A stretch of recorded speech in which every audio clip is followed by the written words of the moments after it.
Alright guys, so I'm live on YouTube. If anybody wants to hop over there. YouTube, how you guys doing? How's the connection? Can anybody hear me? In just a moment, my wife's going to be joining us. You guys can ask any questions you have.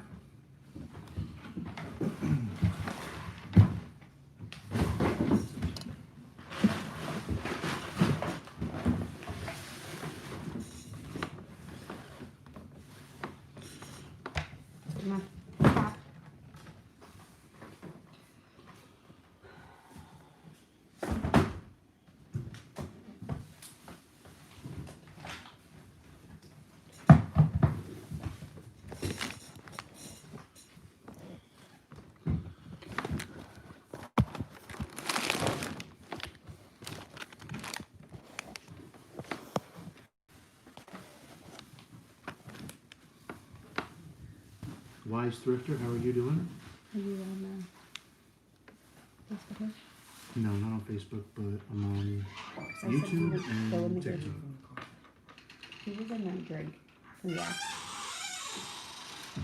Let me figure out how to go live in our. You've inspired me. I've been buying books to start selling in a few weeks. Dawn, hopefully you're using Scout IQ or some kind of sourcing software. You never want to just go buy books, so hopefully you're using your tools. So you have 3 people on YouTube.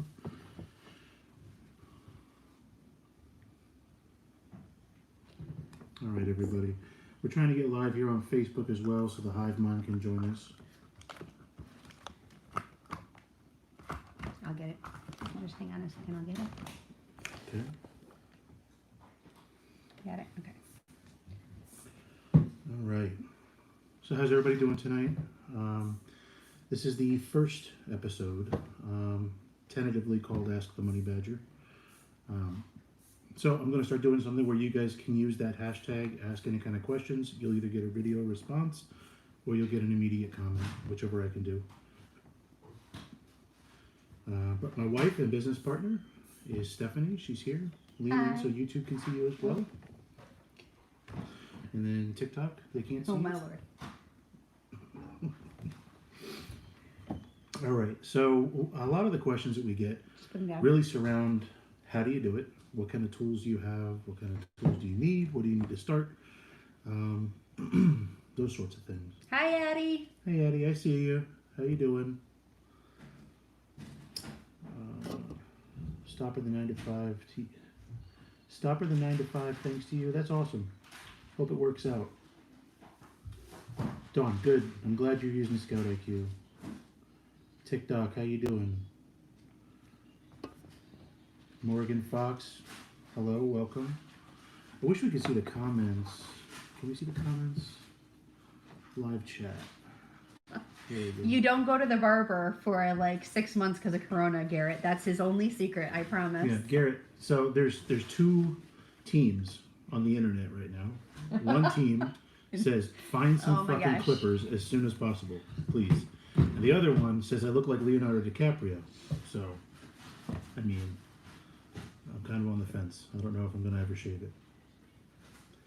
Let's see. How great to see you guys live. Yeah, we've been trying to get live for a while. Romer, welcome. Glad to see you on TikTok, man. How you doing? Let's see.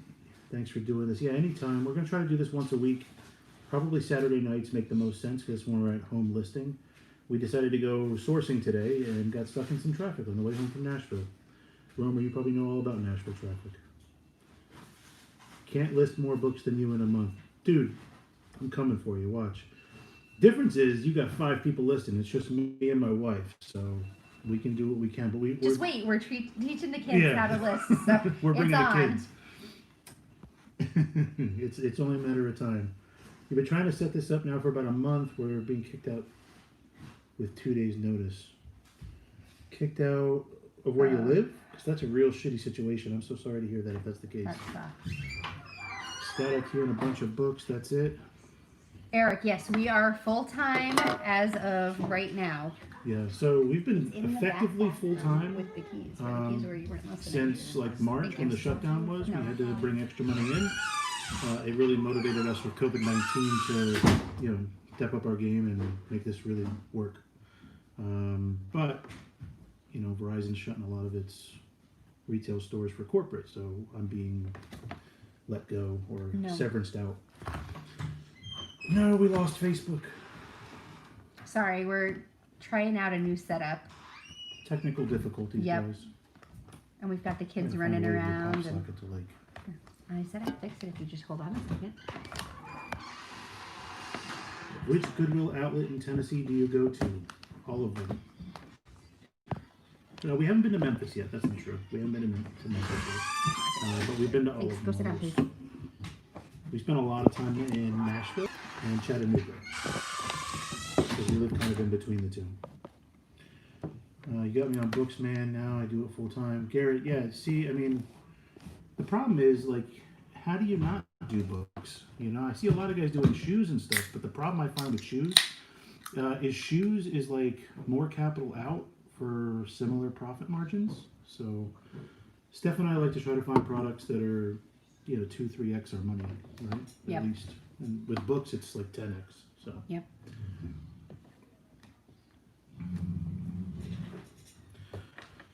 all right. So you haven't found how to send books to Amazon. So Steph, Okay. let's start with that. Have you signed up for the Amazon seller account yet? That's question number one. Yeah, so you got to set up for your Amazon seller account. A lot of people seem to be confused too about whether you need to like have an LLC or can you use your personal information. Our video is glitchy on Facebook. It's because our internet sucks. We live in the middle of nowhere. Sorry, guys. Yeah, so bear in mind, guys, if the video's crappy, it'll get better hopefully. But we're in the middle of nowhere, so we do the best we There's can. no outlet in Memphis. There's just one in Mississippi. I thought there was one in Memphis. We had heard there was one in Memphis. Yeah, we don't heard go there was that one in way. Memphis. We've never been over there before. Memphis is like, what is it, like 3 hours from Nashville? Something like that. It's like 5 hours He's from us. asking the wrong person. So, TikTok is jerky motions. Yeah, that sucks. Sorry, guys. Do you offer anything where you or your wife would be willing to help someone one-on-one? So we don't charge for any kind of consultation. We'll do the best we can. Yep. I mean, Yeah, we would definitely be willing to have a conversation with you. we've definitely had phone conversations with people we mentor.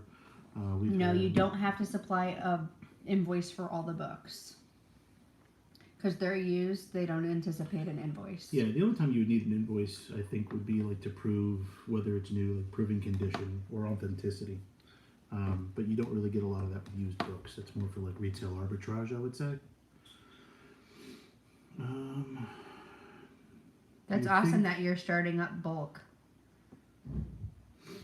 Do you think you'd ever do retail arbitrage? So funny enough, we did retail arbitrage when everything was shut down here. It's a lot of capital. It's a lot of running back and forth to the post office. But we did that in April, I want to say. Was it April? It was in April, yeah. Everything was shut down. You couldn't send books into Amazon, so we had to do retail arbitrage. Yep. I don't know that it's necessarily what we want to put our focus on. Yeah. Maybe as a little bit on the side. If we find something that's just too good to pass up, we'd consider it. But the funny thing is, like, it's not really the thing we want to focus on, but a lot of people are probably wondering, like, why? Because you hear a lot of people doing retail arbitrage and online arbitrage, and they're making a killing, right? So, I mean, everyone knows that if they follow Reezy Resells, he does a lot of retail arbitrage. yeah. The problem I have with it is it's like Amazon's business model. If you don't have a distributor where you're getting it cheaper than the retail cost, then you're automatically falling inside their price gouging rules. So you don't want to get your account shut down for price gouging on something that you didn't intend to price gouge. Because you can't use the argument, hey, I used the lowest price listed on that listing as an argument for like fair pricing. Trying to decide if I should take a 9-to-5 job or go all in on this, just send in my first 300 books. Okay, so I would say it really depends on how much you're looking to get out of it You are so in control of this, and it's such a tailorable job. You can really, make it work for you. It depends on the kind of books you're sending in, the profit on them, what your profit margins are, and how quickly you can send in more books and get more in inventory. Because, of course, the more you have in inventory, the more you're going to sell. You're really the master of the fate with this one. And, I mean, if you need to replace that income instantly, I would suggest holding on to a 9-to-5 for a little bit. It took us a year and a half to go full-time, and I think probably would have taken us 2 full years, but the circumstances just kind of dictated it for us. Yeah. I'd say, so whenever anybody asks me, how long, and I did a video on this earlier today, but, people always ask, how long it takes to go full-time. And I really think that it just depends on how much appetite you have for risk. If you're very risk averse and you don't want to handle a lot of risk, you may not want to jump, head first into this. Typically, you're going to want to make sure that it can at least provide the cash flow for your month-to-month expenses, and then you can always scale from there.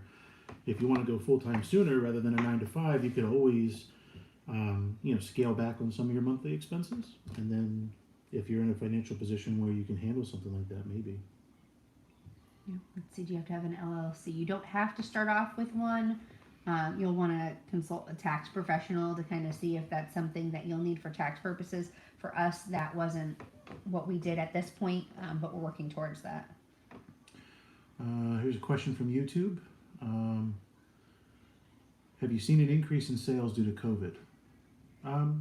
A Yes and difference no. in sales. A I would say very some of the difference in books that we're sales. selling are very different. Yeah, so when we first shut down, we saw a lot of apocalyptic books, Of course, anything we had in gardening stock. and nursing, Yep. All that kind of stuff. And it's kind of going back to a little bit more literature books and textbooks. A little and stuff more of like what we were that, seeing but before everything started to go to shit. what's the weirdest book you've seen, babe? The weirdest book? Yeah. I don't even know. There are so many strange books that come across. How to tell your dog you're pregnant is unusual for somebody who doesn't it have always a dog. stands out I to mean, me, I too. understand the concept, but I just, We're always You know. talking to people, and it always comes up the weird books we find, and I that's think the that one was jumps one out. of the, because it was the first weird book we sold, or That's not even true. weird, just unusual. Show one of your custom SKUs that comes out of Accelerist, please. So what you're talking about is an FN SKU that comes on the back of the barcode, on the barcode sticker, I think. The custom SKU is what we use internally in the system, and ours has the date, the sales rank, the date we listed it, the sales rank, the listing price, the number of book in that batch that was listed. Mm-hmm. Any kind of source, we have partners. Josh Schroeder is in our YouTube chat. He's one of our partners. Yep. So Schroeder Any of his appears books in this. have his name in the SKU. Shows up in the SKU, so we can track that. Yep. But it's all what kind of information do you want to get? So Yep. we like tracking sales rank. So if I know that I listed a book, and I put that the sales rank was 500K when we listed it, and it sold and it was 300K. Then I know that I didn't get the buy box at some point, and other people passed over me. Whereas if it goes to 2 million, then I know I listed it at 500K. Then maybe I misinterpreted the data a little bit, or the book took a little longer to sell than it should have, or something went off. So Yep. it all depends on what you want to track. The max seller rank. So typically we stick to 2.5 or 2.6 million unless it's something crazy and it has an oddly high E-score for the ranking. We've sent in a couple of 3 to 4 million, and we had a random 6 million ranked book sitting on the shelf that we ended up when we first started off and didn't have a freaking clue what we were doing. And we sent it in and it sold within 3 months. It was really strange. I think it was on Opryland, maybe? Was that what it was? It was a Dolly Parton book. Was it a Dolly Parton book? Yeah. Something like an autobiography of Dolly Parton or Yep. something. And it sat for way less time than we thought it was going to. I am getting feedback in the chat on YouTube, guys. So if you have spotty video or spotty audio, you may want to consider hopping over to the YouTube, because I guess the internet connection over there is working a lot better. Let's see. So there was one about recycling centers. And I was curious to see what that was. Okay. I see a question about a repricer as well.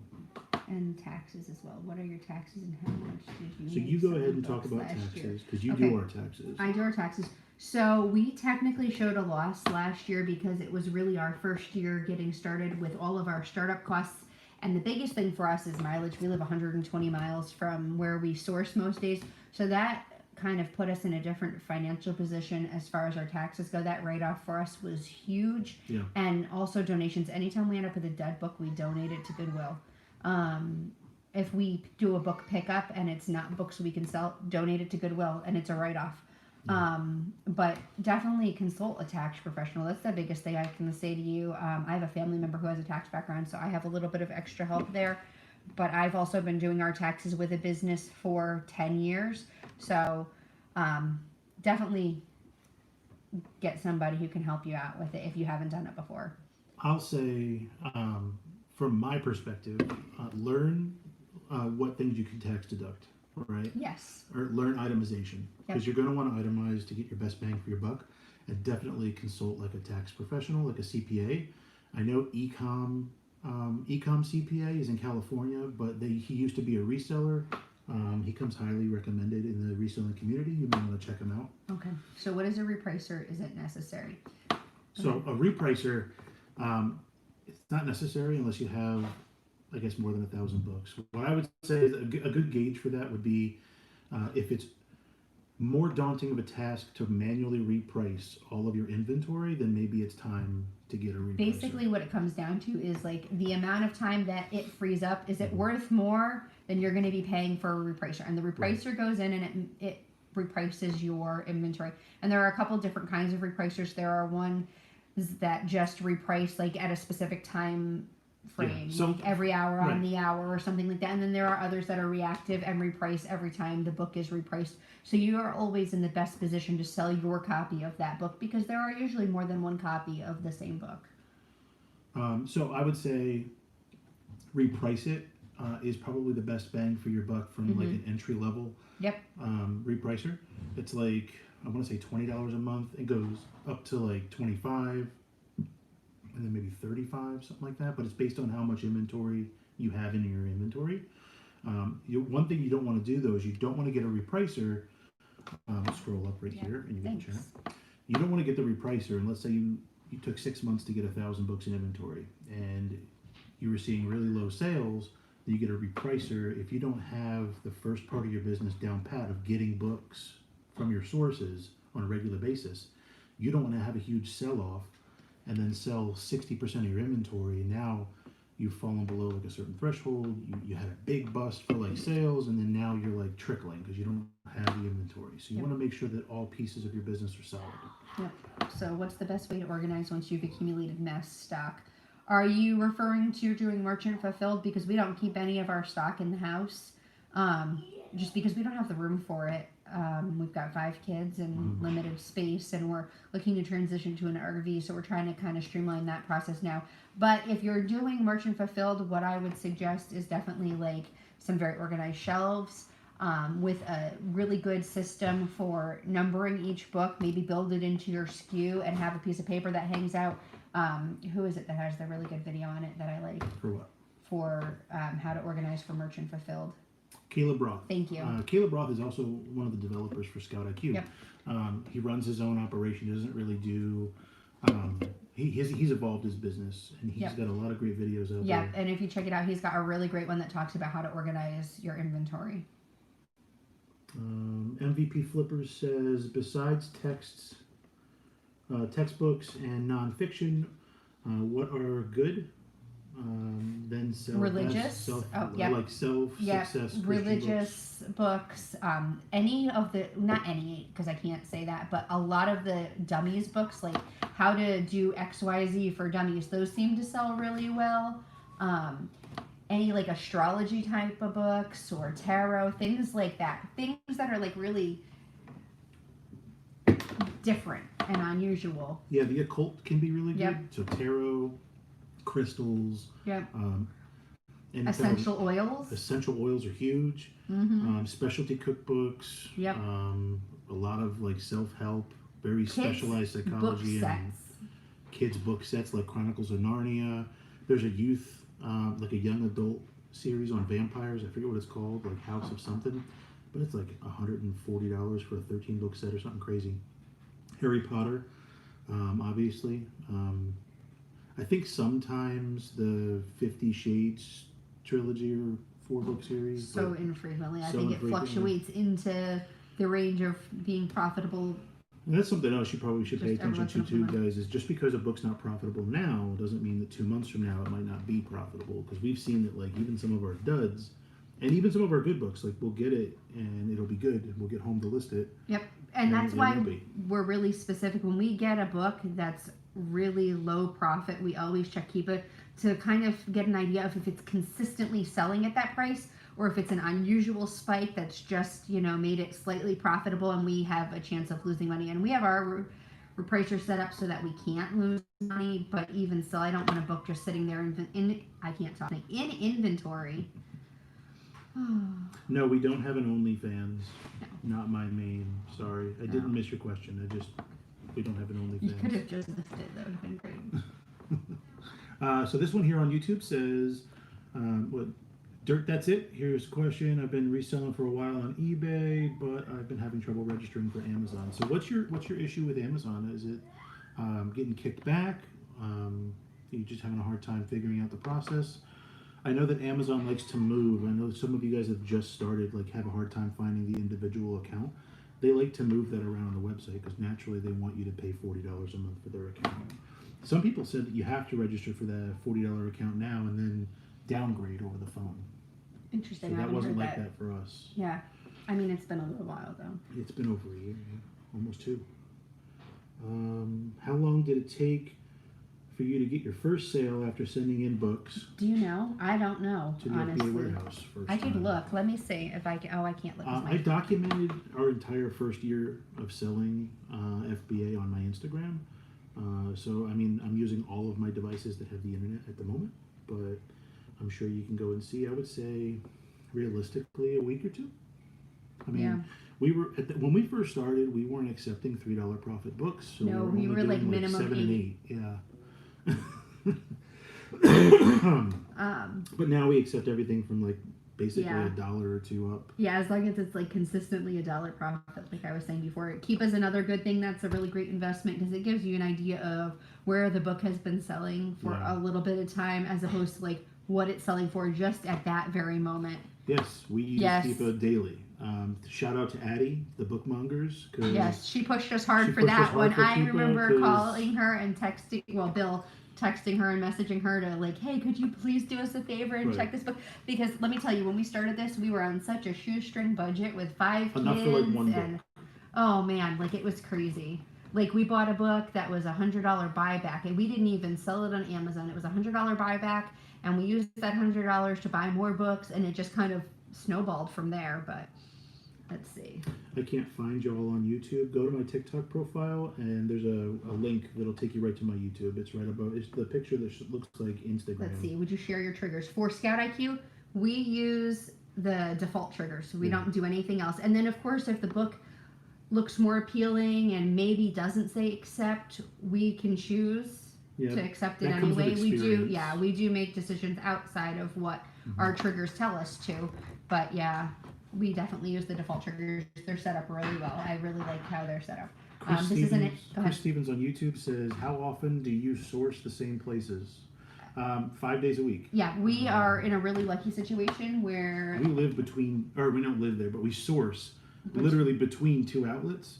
And they put books out multiple times a day. 4 other thrift stores in that area. Yeah. So we bounce. We have a route. And then like when we don't go all the way to Nashville, we have like 2 or 3 other routes where we'll hit.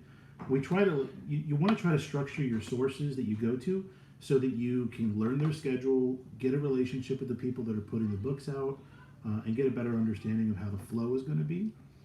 And from there, like, develop an order that makes more sense to go there so that, like, we know for a while there was a town that was like 15 minutes from us. And every Friday, they would put out books.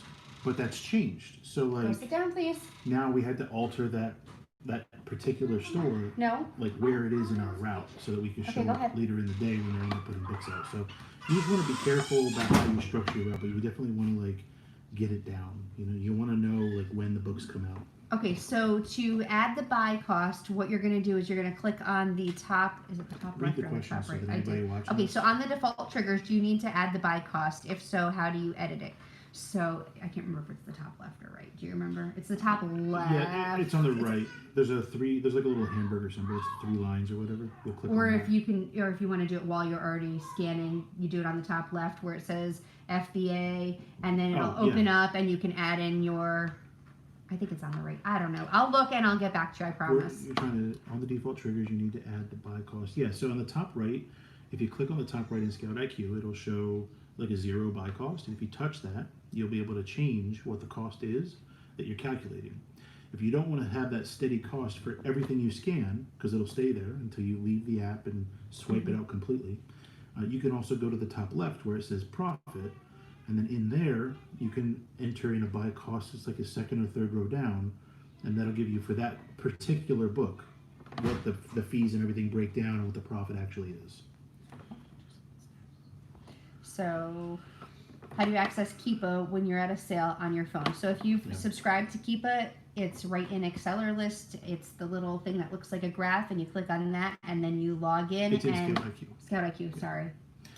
Yeah, so It's been a long day. We've been sourcing all day. When you're in Scout IQ, there's some symbols right above the little search bar, and then you're going to want to be able to like click the one that looks like a bar graph, and then it'll ask you to sign into Keepa. At that point, whenever you click into that button, it'll pull up Keepa for that book. I hope that helps. Let me know if that doesn't make any sense. This isn't a hate comment by any means, but why are you guys so nice and willing to help? Karma? Karma. So we make deposits into the Karma Bank, right? Now, I know that I have a Patreon. I know that you guys see my Venmo in my profile, and I don't ever ask for anything. You can always donate. I don't care. I'm really uncomfortable when it comes to that sort of thing, but I also know how many people were affected during COVID. And if we put a bunch into our Karma Bank now, the universe has a way of paying us back. And we also know how life-changing books has been for us. Yeah, guys, this time 2 years ago, like... Have been, sorry. I was super depressed. Like, yeah. I have $160,000 in student loan debt. I had $15,000 in credit card debt. We were paycheck to paycheck. Yep. Government assistance, everything. And with 5 kids, it's stressful. And I've been at home with the kids, and we homeschool. So me going back to work was going to be the really tough option. So this really kind of saved us. We were able to get completely out of credit card debt, and we're still working on the student loans, but we're in a position now where the credit score is up like 120 points. The credit cards are paid off. The house is getting close. I mean, we're like very small in what we still owe on the house. We've minimized a lot of the excess out of our extraneous budget, so we don't have frivolous lifestyles, and it's just put us in a better position. What does it mean when Scout IQ comes up gray? That means it's like not in Scout IQ's database. So like, they crowdsource their information. So they get it from you, they get it from me, they get it from everybody else that's watching that uses it. And then once enough people scan those barcodes, they'll stop showing up in gray and they'll show up green or red. And now what I do personally when I see that is I go to Amazon directly through the seller app and I scan the book there to see if it has a ranking. And if it doesn't have a ranking in Amazon, I know either it's really new or, just hasn't been something that's really been popular or sold well. I think that's a reasonable deduction. Because Amazon is so far and widespread, and I try to tend to avoid those. Yeah, I think what you'll find too is that as long as a book, if you can't find any information in Scout IQ, as long as a book is like above $14, $15, then there's a pretty good chance that it's profitable.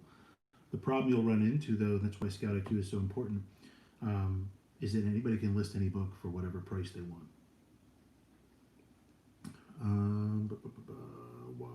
Let's see. Do you have a question over there on YouTube that we can read? I don't think I do, but I'll double check. Can we do a detailed video on pricing on Accelerlist?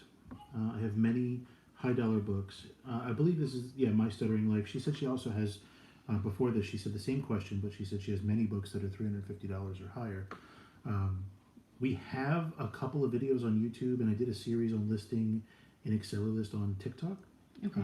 But we can do a more detailed video on pricing and conditioning. I think that that's been a really big request. And then also checking to make sure you're not restricted. I don't know how long you've been selling on Amazon, but there are a lot of higher dollar textbooks especially that are restricted, and some really weird random ones that fall under that same restriction. So if you don't know how to check for restriction, let us know and we can walk you through that as well. Yeah, it's super, super important to make sure that you're not restricted. That's part of the process we do when we double check our books when we purchase. So Scout IQ will say accept and has profit, but Amazon seller can say you will lose money. What do you go by?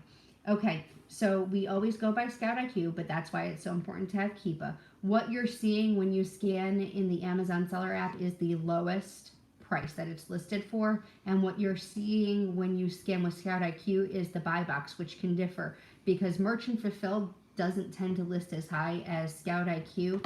As FBA. I can't talk tonight, guys. Yeah, you get it's a been prime a long day. Yeah, for sure, because you become prime eligible and you can offer your customers prime shipping. They don't have to pay for it, and it's just one advantage of selling FBA over merchant fulfilled. Albert, thank you so much for saying that. We like to share the information and help people out. So hopefully you guys will pay it forward or bring more people into the fold. That's why we're really selective when it comes to people that are applying to the Hive Mind. We just had somebody the other day try to come into the Hive Mind just to promote their book, and we had to decline them. We want somebody that's going to come in and have like aspirations, and they want to do the same thing as everybody else. And so far, anybody that's in the Hive Mind, feel free to chime in and let anybody know like what kind of community it is. It's really helpful and friendly, and you can post your wins and losses and ask for help. That's the thing that I love the most, is that everyone's helping everybody. Computer is not required if you have Amazon label your books for you, or you have a phone that can communicate with a printer that can print labels in some capacity, because you can do all the listing right into Amazon. Can you list on Exceller list from your phone as well? You can, because it's web-based. Okay, perfect. Yeah. Mm-hmm. But yeah, no, you don't have to have a computer. It's not an absolute requirement. Let's see. And in Scout IQ, if you click on the graph, it asks you to log into Scout IQ. It's actually asking you to log into Keepa, which will be whatever login you set up when you sign up for Keepa, because it's a separate membership. Some high dollar books we do put in poly bags for sure, just because I have seen a few books come back that I know we sent in great condition, and once they get to Amazon, I'm not sure what happens. Charlie, if you're restricted, you can definitely check eBay. You can check eBay for sure. We use Reezy.biz. Reezy resells. He's been doing it for 18 years. He splits it 50-50. Yep. The downside of eBay for us has been that it doesn't sell as fast, and typically it's a lot less profitable on eBay than it is on Amazon, even at that 50% price. Like 50% of whatever I'm going to get from Amazon after I split it with Reezy is usually about the same or more than it is with eBay. And for us, it's also about being automated. If I send in a huge box a week to Reezy, I know I'm only sending one box. I'm not having to worry about pulling a book when it sells, because we're super busy outsourcing all the time. Yep. And then find the time to take out of our sourcing day. Even if it ends up being a little bit less, it's worth it to us to have that time freed up. And if you want to search around, you're welcome to. You don't have to take my word for it. There's another service out there. Romer the Roamer does it. He's here on TikTok. It's restrictedinventory.com. I'm sure you've seen his videos or his ads. I just happen to use Reezy.biz. I used to use restrictedinventory.com, and I just made the switch. So. Let's see. Do you use any advertising or promotion for the books, or are they sales organic? It's all organic sales. In fact, Amazon will actually give you guys in your inventory, sometimes you'll get an alert for like slow moving ASINs, which is just like the fancy term for how they track the inventory. And then it'll give you the opportunity to like lower the price, or if you want to run an advertisement, you can, but I don't. If it's a super slow moving ASIN over 6 months, get rid of it. Yep, we try not to keep anything that's aged out over 6 months. Yeah, because think about the amount of profit you've made from the other books. Just cut your ties. Yep, and then donate it for tax write-off. There you go. LaJoy, do you have Scout IQ, Amazon Seller, and Keepa all on your phones and a laptop? We have Scout IQ, and Keepa, and yes, we have all of them on our phones, and then we use Amazon Seller on the computer regularly, as well as Keepa, but not really Scout IQ on the computer. Yeah, no. You can use an app called BlueStacks, where if you really, like the view, like on your computer, you can do it side by side with the other programs. Mac can do it really easily. You download it inside, run Scout IQ on your computer. Elchop, thank you for the gift. Thank you very much for the legendary. I appreciate you. I still have no idea what gifts are worth on TikTok, but I'm just super appreciative. Let's see. How long does it usually take for Amazon to fully check in and make your books active? I think that's once your books are delivered. It's been varying, especially with COVID. Things have changed a little bit. I think that for us, it's typically about 3 days, maybe 4 days before our books are active. Sometimes up to a week. Yeah. I think we're on day 3 or day 4 now. Yep. For the first shipment we sent in Monday.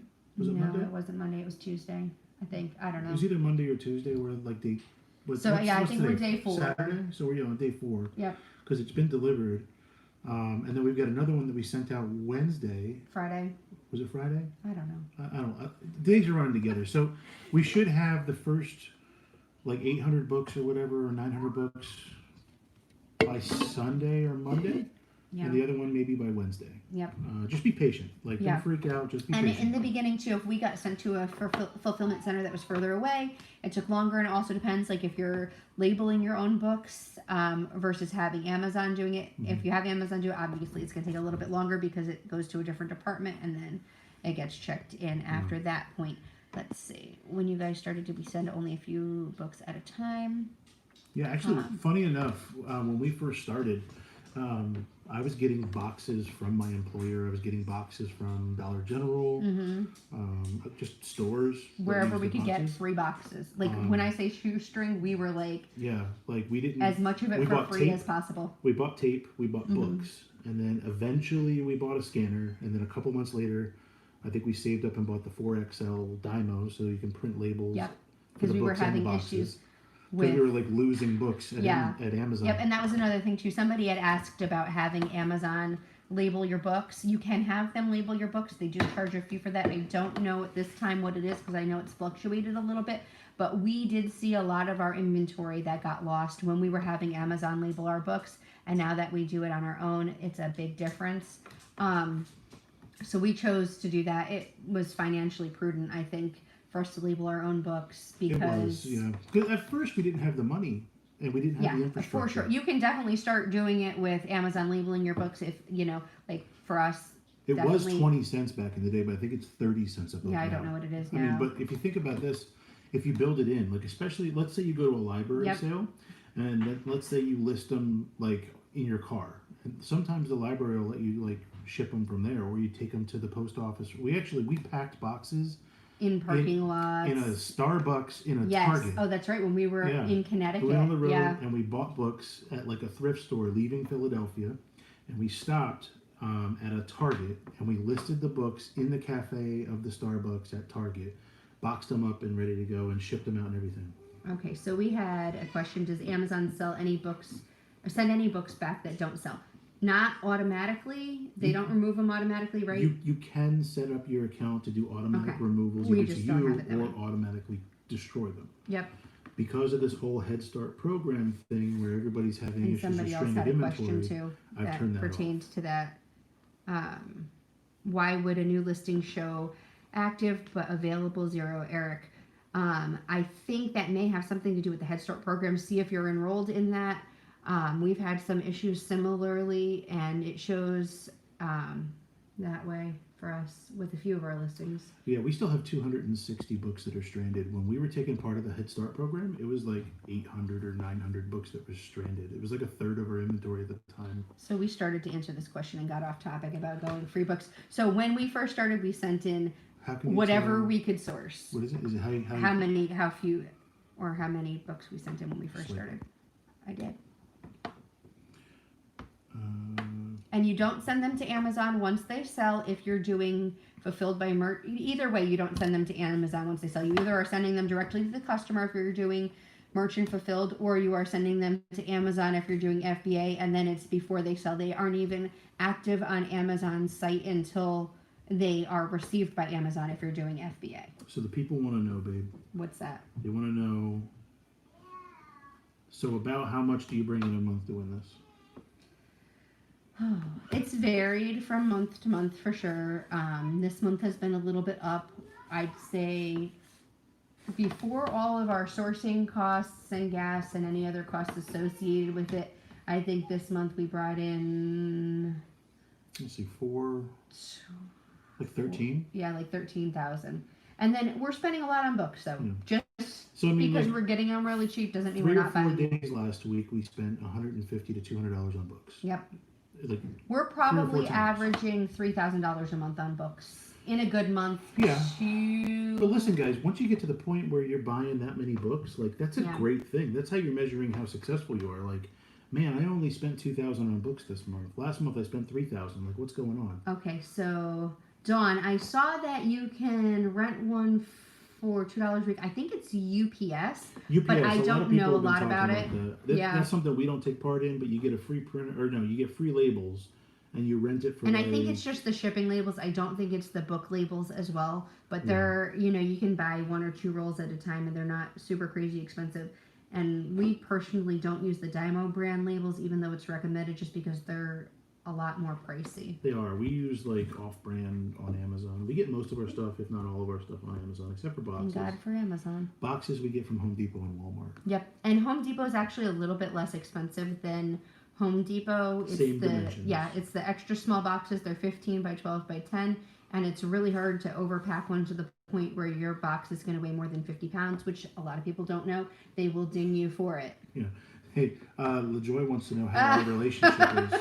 Well, how is your relationship? I'm surprised Because you spend so much time together. I'm surprised that we're still married. No, I'm just kidding. We've been married a really long time, almost 17 years. She's the other half of me. I He's don't know super what to do with stuck myself with when me. she's not around. And so. the I'm like a amount dog. of child support he'd have to pay for 5 kids would just bankrupt him, so I let him stick around. So no, I'm kidding, I'm like one of those totally dogs kidding. you see that like walks in a circle, Oh my God. like around his blanket, and like doesn't like just lay the fuck down, like lay down. No, you are so lying right now. No, she's my better half for sure. Oh, he's just. So Sucking when up. you were in Connecticut, that's where I live. Or when were you in Connecticut? That's where I live. Dawn, we were in Connecticut last summer, like Last about a year August. ago. Yeah, like right about a year ago. I'm actually from Connecticut originally. Yeah, so so we went to go visit my family. The Goodwill that's up there is kind of shoddy, but you'll have better luck at the Goodwills. I think. Check out the Stay away from one Sabres. in Westport. We really like the one in Westport. Yeah. And the one in Milford, surprisingly. I wasn't expecting to find anything There's a good place there. like Books and by then, the Falls. Stay the fuck away Yeah, from don't even there. waste your Don't time. waste your time. It's way out in the middle of nowhere, and books it's are high like priced. in Ansonia, I think. Yeah. But if you ever go to the city, we had some pretty good luck walking through the city because you got the old school book vendors. He's referring to New York City. So you've got like the old like street vendors that are like hustling on the street, like in Washington Square Park, and they're selling books, and you can probably negotiate on the price. But then you've also got tons of Goodwills and thrift stores that you can like walk into and like buy books and stuff. Yep. That's So how long have you guys been doing this? We've been doing this for a year and 3/4, year and a half. a year and a half, exactly, almost exactly a year and a half. We started in February. Yeah, a year and a half. Almost a year and a half. So if you put your head down and just grind, you can make it happen quick, guys. My sound glitched out for a minute. Did you see No, 13K is not the profit. We take our book costs 13K and is our gas and gross stuff profit. like that. Yeah, because it's after Amazon fees and everything like that. It's our but- gross profit, not our net profit. So Yeah. that doesn't include paying ourselves taxes, depreciation on anything, and it doesn't include inventory costs. We do not scan on the same account. You can add a team member to your account Mm-hmm. under settings, and I get to be the team member. Yeah. It's something else. If you pay for Keepa, Yep. the team member Does not. does not have access No. to Keepa. You have to like pull it up Yep. as the account So I have owner. to ask him to tell me if it's really worth it or So not. yeah, heads up, it's annoying. We you do use not Keepa a lot. have a 9 to 5 right now, Justin. I'm the 9 to 5. He he likes to flatter himself. I'm really the 9 to 5. No, we don't actually. What's going on, Jules? COVID has changed a lot of things for a lot of people, us included, and we did plan on having a 9 to 5 for a little bit longer. So you know what this girl said in the bins? This girl, don't right you here, dare! Nope. This one right here. She says, "Thank God for COVID." And I did not mean it in that literal sense. I meant like very sarcastically, and he's just gonna fuck with me about it forever. Thank God for COVID. No, I really seriously meant though, it very like, sarcastically. COVID sucks, and I'm sure a lot of people are hurt by it. That's why we're giving the information away, for free. But we thrived during this time. Yes. So if you have any hustle in you and you get this down, like I can't make it. You're set because you'll be able to make money in any market. Okay, Eric. We have had our inventory transferred in the past. I think it was when we were doing inventory placement for the most part. I'm not sure if that's something you may be doing, having inventory transferred. Oh, so that happens whenever Amazon just decides, like maybe they need it at a different fulfillment center. Maybe they're shifting inventory. And then once it hits that other fulfillment center, then it should show active. Let's see. It's really nothing to be worried about. LaJoy, we do take our kids sourcing with us. We split our time inside and outside. They do not go into buildings right now, though, because of COVID, because we're taking it very seriously. Which kind of stinks because my oldest son was one of our sourcers. Our kids are pretty, well, our son especially, he's pretty good at our oldest son is probably the books. most involved, but my oldest son and my oldest daughter are going to start listing for us as allowance or whatever. But we also homeschool, so we have the advantage of being able to take them with us and kind of homeschooling on the go and making a whole thing out of it. Hi, Kitty Warrior. How you doing? Nice money. Good on y'all. Yeah, so, I mean, that's what I'm saying. Like, if you're like me and you're hating being told where to go, what to wear, who to talk to, when you're allowed to have lunch, when you can leave, how many hours you can have, then reselling is like for you. Especially if you like the thrill of a hunt.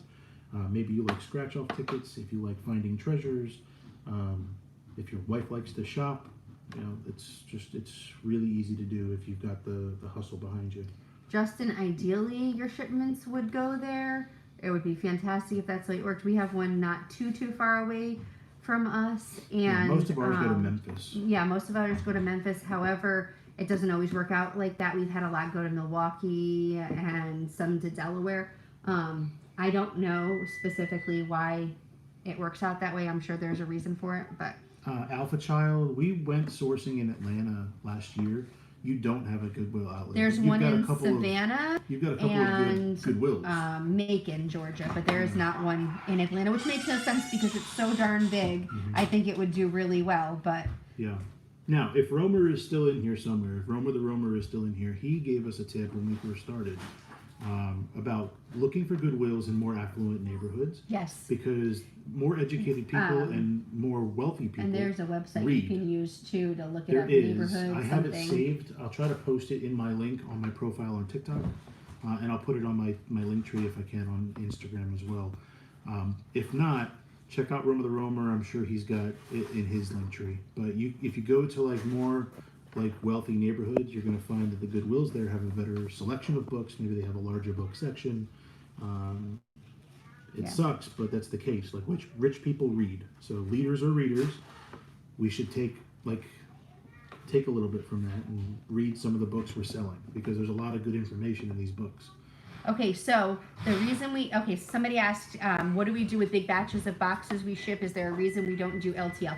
The logistics of doing an LTL have kind of steered us away from it just at the moment. We're trying to work it out.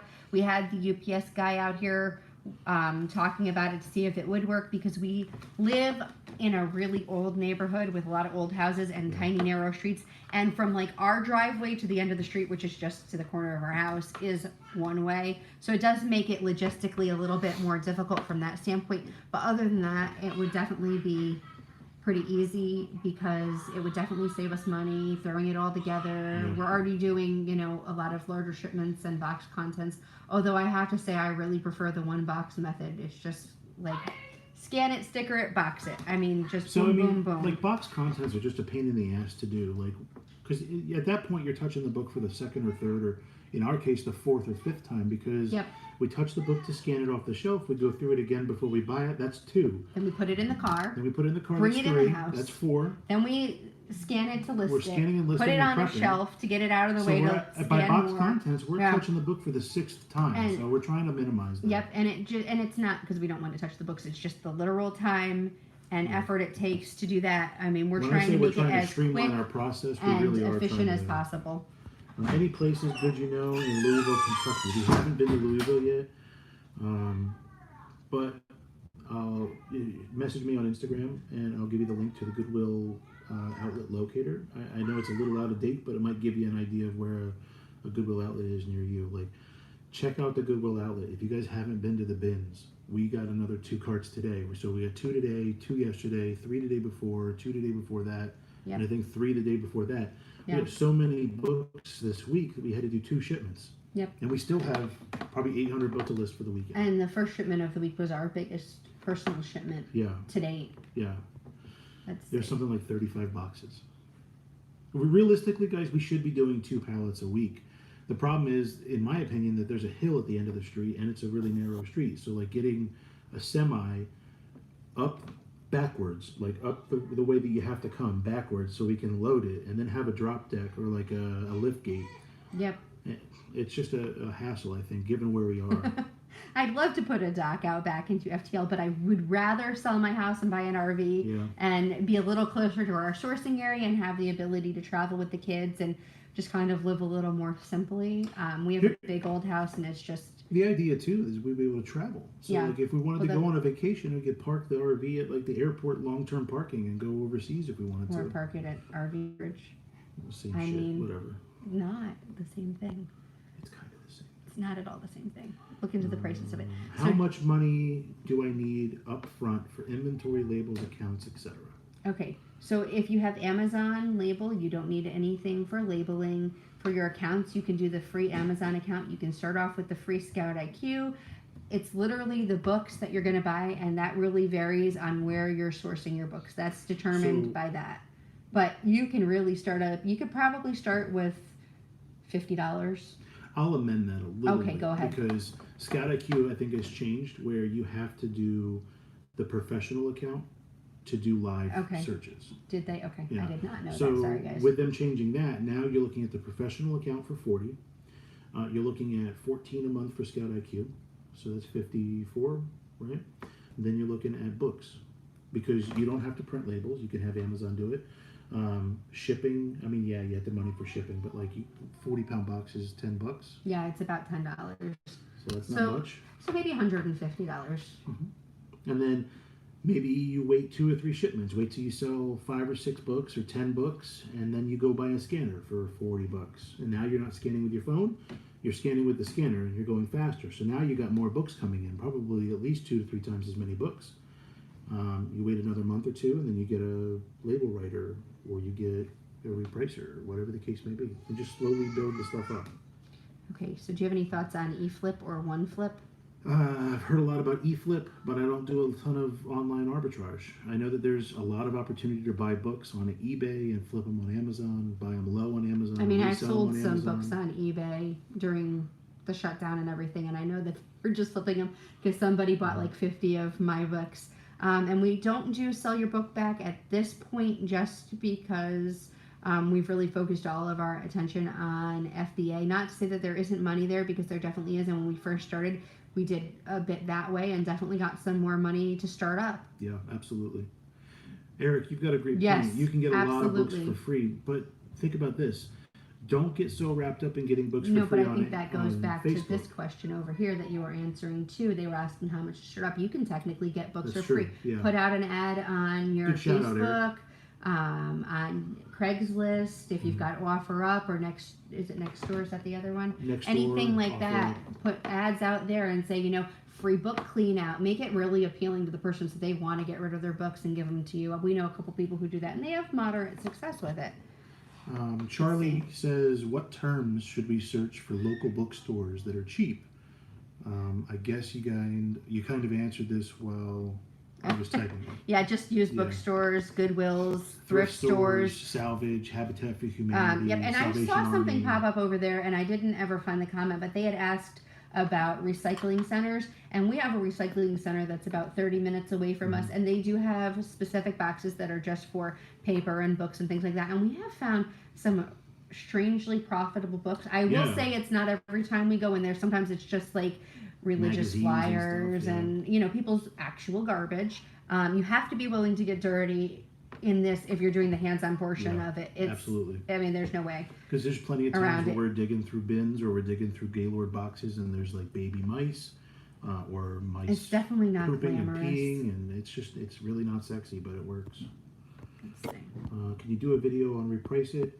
My Stuttering Life on my YouTube, I already have a video on Reprice It, and it gives you the template that I used. So I broke down line by line how to build your template on Reprice It, so you can do the exact same thing I was doing without really a lot of worry on whether it's going to go all the way down to a penny or not, because you can set like a minimum price that it won't reprice below. Any questions here on YouTube?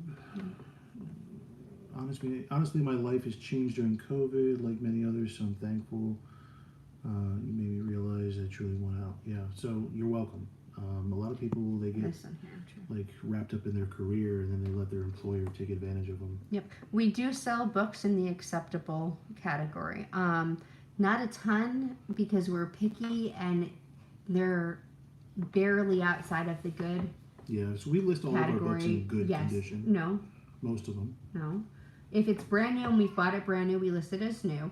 Oh, well, I mean, if it's good, we list it as good. If it's very good, we list it as good. If it's like new, we list it as good. If it's things acceptable or slightly in the gray where it might be just inside of the good, we list it as acceptable. Things we don't like is like when the binding, like on the spine, is loose, or anything like that. If it's separating from the spine, yep. or we're very conservative with how we grade our books. Like when I think about how we're going to grade our books, it's like when you open the box from Amazon. Like, do you want to see like a book that's torn up and the cover is all ripped to hell and looks like it's been chewed on? I mean, I wouldn't be happy with that. And ultimately, they're going to give you a review, and you don't want that to be a bad one. Where is that how-to video? The how-to video for Reprice It is on my YouTube, along with a getting started video. I've got like 7 or 8 videos. There's not many. I'm working on trying to get more up. Do you have to track what each book gets bought and sold for taxes? You want to track your inventory costs for sure. Yeah, we do. I'll tell you that I do. You want to ask a tax professional, because we, as a general rule of thumb, don't give out tax advice. I've seen some people get screwed on their taxes before, and just to cover our ass and your own, consult a tax professional. But it's always a good idea. They're going to want to know that information. If you're itemizing, you will need that information. At the end of the day, even if you don't need to do it for taxes, which I would, you're going to want to at least have that information available for yourself if you want to get a loan from a bank or start building a relationship with a bank. A lot of times they're going to look for a P&L, and you want to have that information available so you can give them an accurate projection on how good your business is doing. Something that we recently learned through personal experience is if your business shows a loss, then they carry that over when you're looking for a loan into your personal income with pass-through taxation. But again, talk to a CPA, because they're going to give you all the personal information that you need. Okay, so while you're sourcing to check if you're restricted, sometimes Scout IQ will tell you. Usually, I would say like 90% of the time, it tells you it's a big red R over the image of the book in the bottom left-hand corner. Yeah.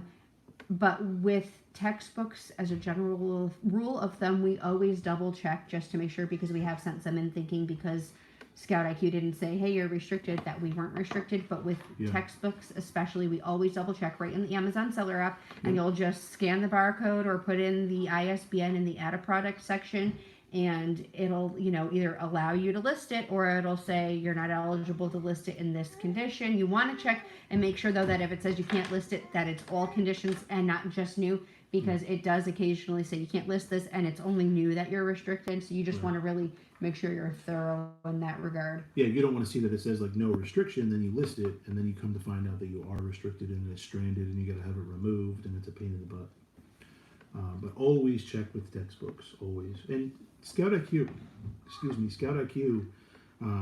has been getting better. They should have like a red R that'll tell you you're restricted, but don't trust it. Yep. LaJoy, we will try and get those videos labeled. I appreciate the tip. And we, of course, want to make it easier for you guys, so we will try and get everything labeled as quickly as possible. Label your videos. I've watched them. Yep. Yeah, so I don't know if you guys have noticed, is it helpful that I've been putting that label on the thumbnail for the video on TikTok?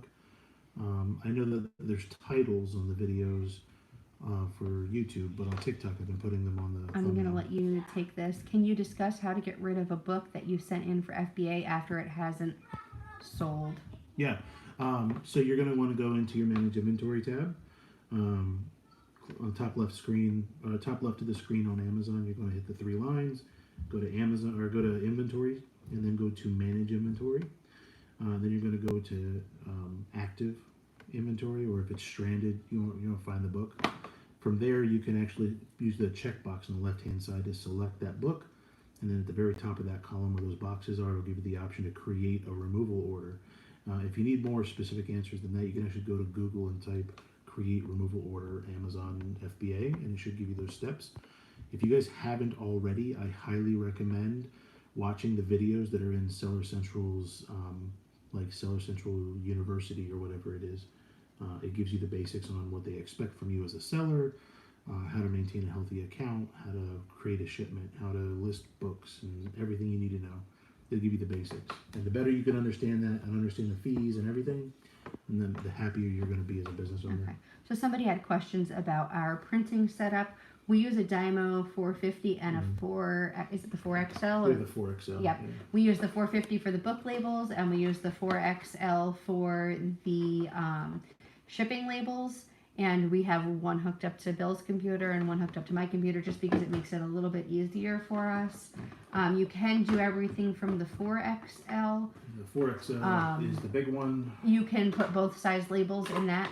So, you know, you only need one printer at that point. For us, we started off with the 450 and then found that we needed the 4XL because it ended up being less expensive as far as like ink and stuff for a traditional printer. But if you already have a traditional printer and stuff, you can always print out your shipping labels with a traditional printer and just use the smaller 450, which is a little bit more, it's a little less expensive. Yeah, if you're in the hive mind, there's somebody else that's in the hive mind. I want to say her name is Amy, but I'm really bad with names. And she posted a video on how to actually print those labels with a traditional printer in Seller Central inside the group. Let's see. If you see in Scout IQ that there isn't anyone selling something in FBA column, does that help you decide how you want to price the book? Maybe higher. In that instance, if there's nobody else offering it FBA and it's all just merchant fulfilled, we do tend to price it a little bit higher, especially higher than maybe the buy box or those merchant fulfilled offers. Yeah, so somewhere between there and the new price usually. Amazon's kind of funny because it's not just price that's going to give you the buy box. A lot of it's price, but a lot of it's like your customer reviews, the age of the account. No one knows the exact formula. So you know you're going to get a prime bump, so you want to price it higher than merchant fulfilled, but that's the importance of having Keepa. If you go to Keepa.com, you can type in the ISBN of the book or the ASIN of the book or the ASIN of anything on Amazon, and it'll tell you what the sales history is. It'll tell you what the used and the new price were at the time of the day that they recorded the sale. Okay, let's go ahead and just a second. Do we remove the color stickers on books from Goodwill? Yes. Yeah. I feel like if I bought a book on Amazon used, I'm expecting it to be used, but if I see that it came from Goodwill and I think I could have gone and got this for like a quarter of the price, I'm probably not going to be thrilled, just personally as a consumer myself. I mean, I know that's the name of the game, and I know they're probably coming from sources like that, but just seeing that and having that like right in your face is kind of like, you know.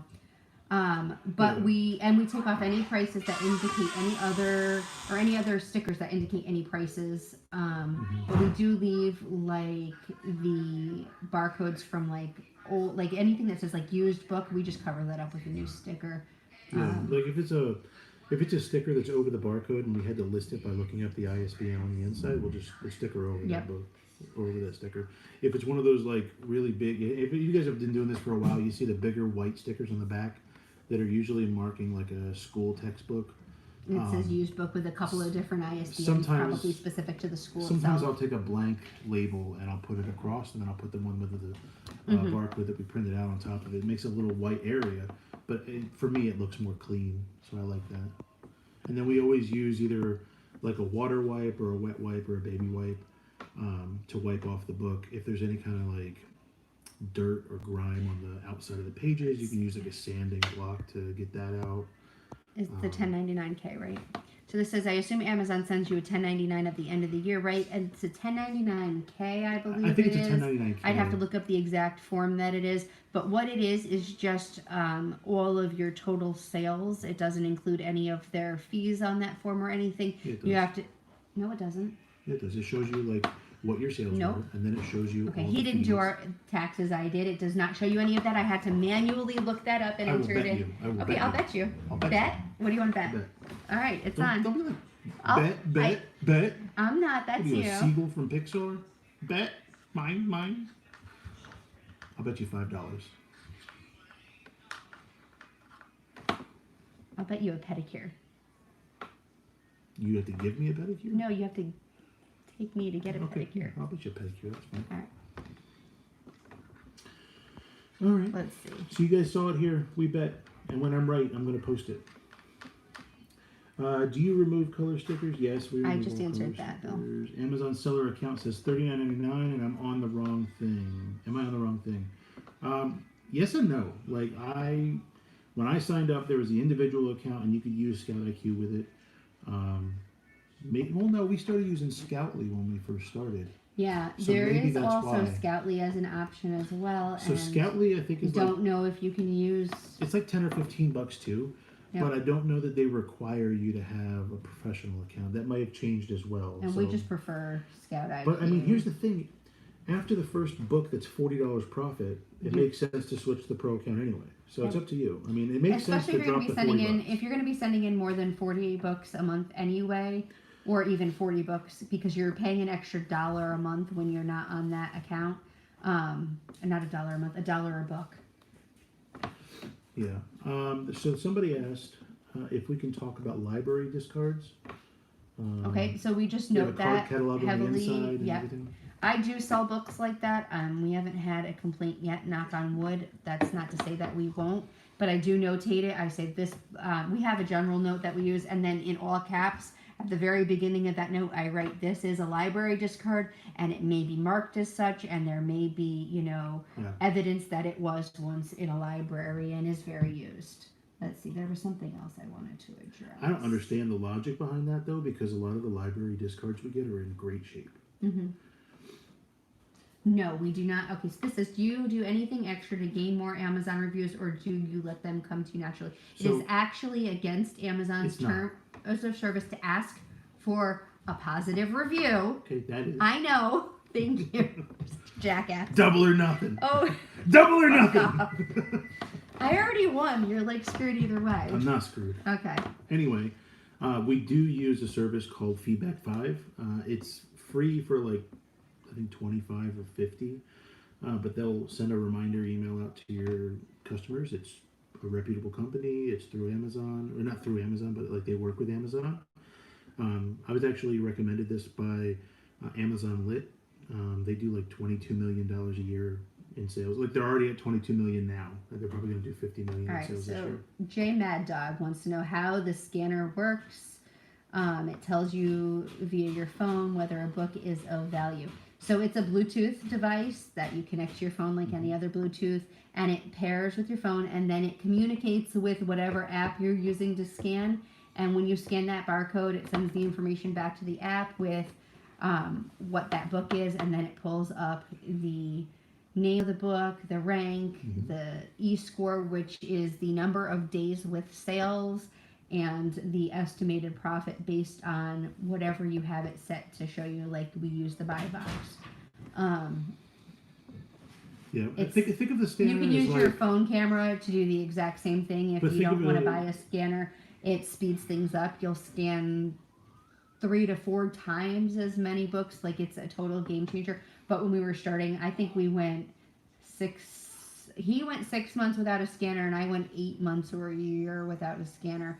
But once you get one, you won't go back. But here's the problem. Like, the problem is, like, the reason we went so long is because I thought at that point still, you get what you pay for. And I didn't want to buy a cheap scanner. And there's nobody out there saying, oh, get this scanner. So it's just as good as all the other ones. We waited and bought the $200 Yeah, it was like $180, scanner, $200. and it broke within 6 months. No, it just started recently broke. malfunctioning pretty quickly, and then completely broke and won't stay on like within a year. And the e-yo-yo that I've had that was $40 has lasted me a year, and I love it. Well, not it's $40, $40, but yeah. and it's taken a beating, and it's cheap, and it works just as well. Any scanner you get is like having a little alien inside of a box with a keyboard that types it in for you. All you're doing is shooting a laser and typing it in. But you can do the same thing with your phone. Let's see. So the Hive Mind, it's HIVEMIND. It is on Facebook, and it's under groups if you just search there. If you can't find it, shoot me a DM on Instagram. I have a link that I'll shoot you, and you can click it, and we'll get you in. Okay, so you need Scout IQ account, Amazon seller account, scanner, diamond label writer, and labels. Those are all things that make it easier. Anything you add. The only thing you need is the Amazon seller account and the ability to know how to go in and look for which is going to be probably the buy box, which would be whatever offer is the prime offer. Or the lowest or second lowest buy box, or the second lowest or lowest prime offer. Yes, but not the lowest offer, because those are typically merchant fulfilled. If you understand the information, you can do it all with just the Amazon seller account. Amazon seller account and Scout IQ, man, those two together are really like, that's what I would qualify as the musts. Yeah, though. but if you want to take it serious and you really want to grow it into a business, invest in the infrastructure. Absolutely, and don't be afraid to invest in yourself. Like, we held ourselves back, I think, a lot because we were always afraid to put out the money. We put off getting listing software for 8 months, and we put out, well, maybe not quite that long, but it was well, we'll wait and we'll get a printer and we'll let Amazon label our books for us. And then we kept having inventory going missing, and then they give you a fraction of what you would be selling the book for, and it's nowhere near what the profit would be. What you bought the book for. Exactly. It's like pennies on the dollar, so it's not worth it. Like, the first 2 books that they lost paid for the printer. It was crazy. Yeah. And you never looked back after that. But it was the same thing. It was the same thing with the scanner. We're able to go through so many more books that, in turn, we're finding more profitable books because we're able to, finish up at a Goodwill in 20 minutes where it used to take us an hour and a half, and go on to the next Goodwill. Yeah. Or scan through faster when we're in a competitive situation and be able to get more books. You got me and you in a bin. We don't have to worry about it. We can grab 2, 3, 4 carts. Yep. Told you guys, create a vacuum.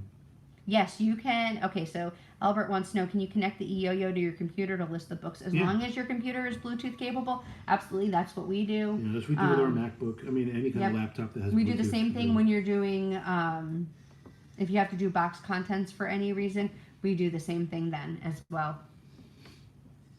My Stuttering Life says, I have a Nadamo scanner and it's tough. I've dropped it many times. Yeah, the Nadamo is another one that a lot of resellers that do books use. I see a lot of people talking about like the Ring scanner too. I don't like that one, but the Nadamo I see a lot of people with. Unusually large fingers, so. $32.49 for the e-yo-yo. You can definitely scan, Josh. Reezy says you can scan faster with database mode. Absolutely. You can absolutely, because the information is already there. It doesn't have to communicate back and forth. But for us, we use live frequently because I forget to update database. I'm not going to lie. Yeah. And we don't always have. If you update it every day before you go sourcing, it's great. And that's saying that you have the $44 a month. And like, I if have you're tough on cash. 14 a month might be all you have. But I also think too that if the book fluctuates from like the time you update it till the time you go sourcing, it's not worth it to buy anyway because it's too much of a risk, and you run that risk of losing money anyway and having it fluctuate out of that profitable zone. Where database mode for me really is a game changer is like in those instances where you're in an extremely competitive environment, where those extra like 2 seconds that you get back because it's not taking you 3 seconds to send the signal out and then send it back to you to tell you if it's a buy or not. Because it's already on your phone, that's a game changer. And then if you're in an area where there's no reception, or you're at a library sale that happens to be in a basement of a library or something like that, that's a game changer as well. And I have heard that some Goodwills have cell blockers, so I haven't experienced it personally, but I've heard it from a few people. So you just got to be smart about it. You can upgrade and downgrade your Scout IQ membership whenever you want. So if you want, live most of the time, like I do, and then when you go to like a really competitive environment where you need that extra like boost, or you need the speed, or you just need the reliability, then upgrade for a month and then drop it back down when you don't need it. Okay, so Albert was also asking, what's the best way to clean books, remove any old stickers, rubbing alcohol? I love rubbing alcohol because it evaporates quickly enough that it doesn't do damage to the books. I mean, obviously, if you get it on a page, you're going to get some water damage. But we use that. We do use Clorox wipes if we've got them, or baby wipes. Baby wipes are super convenient. I love the Target brand ones because they're pretty durable. They don't leave a lot of lint behind. I know that sounds silly, but I'm particular about things like that. We've also used Goo Gone if we have like a really rough sticker that just won't come off and it's not something we can feasibly cover up, and it's going to change the quality of the book and change it from maybe good to acceptable. Then I'll go ahead and use something like that. We have Scotty peelers. A lot of people swear by them. I think they were the biggest waste of money. We never used them. They weren't for us. Maybe I'm not using it right, but I use my thumbnail. Yep. So like if you guys can see this, like I don't have any other nails, but my thumbnail is there because I peel the stickers. Josh, what about the original price sticker from 1994? I don't mind that. I have left some of them before, but I am so afraid of getting somebody who buys the book and is like, well, it was only $3.99. How come you charged me $99.99? I mean, obviously that's an extreme circumstance. Yeah, but my school of thought with that is like it's a used book, right? So who's to say I didn't pick it up from like a yard sale or something like that? Who knows? Yeah. You guys are awesome. Can I buy you a beer or treat y'all to some Memphis barbecue? Barbecue sounds great. If you want to give us beer money, you can hit my Patreon up. It's $3. Always accept donations. I'm not going to ask for money. But hey, you want to send us barbecue? We're a little bit far from Memphis. We do have plans to go sourcing up that way at some point. Yeah, so watch out. Oh my gosh. Not regularly. Don't worry, you're safe. Are you? So probably need to learn how to utilize Amazon Seller account, or is it kind of a learn as you go thing? I will put together a video this week if I can about how to use Amazon Seller specifically to source, if that's what you're asking, and as well as list. Will you guys tell her that she needs to do more on social media? Because she likes to chime in and answer questions, but she doesn't post anything on her account. So tell her right now. It's just to get so far outside of my comfort zone. Baby tell number her to get over 5 it. killed my self-esteem. Tell her to get over it, because she needs to start like contributing to the community, because the community loves her. Let's see. What do we have here? Nothing. I've kept up with it. You kept up with YouTube? Yeah. Lonnie, you're crazy, man. How are you re-edging Are you just your filing strategy? it down? Are you using Okay, the metal and one or the so plastic I'm one? going to give out my personal little tip. If this is going to sound so strange, let me see if I can find a book that would meet these qualifications. So if we have a book that has... Joy says we're always welcome at her home.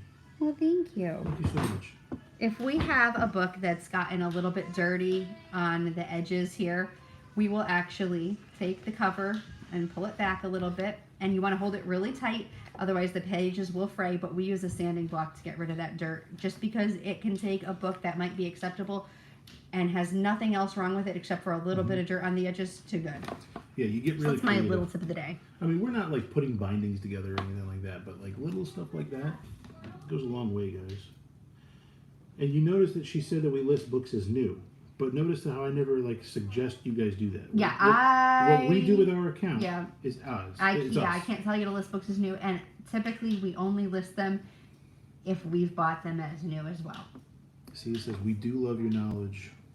See, and this one over here, Albert says you need to come out of your shell more. See, you need to post. See. Oh my God. Don't let the trolls get to you. Yeah, don't feed the trolls. Let them starve. Either of you guys want pizza? No, thank you. No, thank you. Okay. Olivia would probably like pizza though.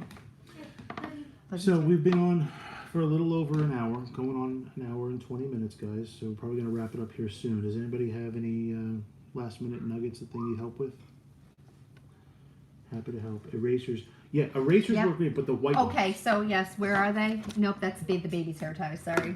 Let me see White if I erasers. can. You know, Yep. there's like, They are like some weird ass You know, kind like the of ones that look like pencil rocket top ships erasers almost made that by we used to pencil. use? They're high polymer eraser caps. I saw those tips somewhere. I have no friggin' idea where. And I bought them at, I think, our grocery store because I happened to see them there. And they made good the shout out, pencil Creative marks Girl. like Good serious. shout out. Thank you. Yeah, white erasers. These are the ones that we used to have as kids, but they were pink.